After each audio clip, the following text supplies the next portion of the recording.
তরি বাধা আছে কোন শেখেয়া ঘাটে,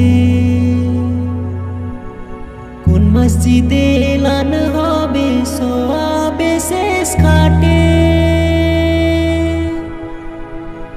আমার তরি বাধা আছে কোন শেখেয়া ঘাটে,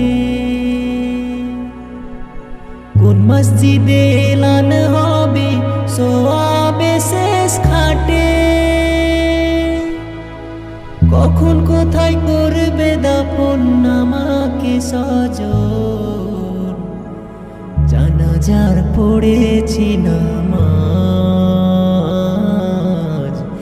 দিয়েছি কত দাফন, কত জানাজার পড়েছি নামাজ, দিয়েছি কত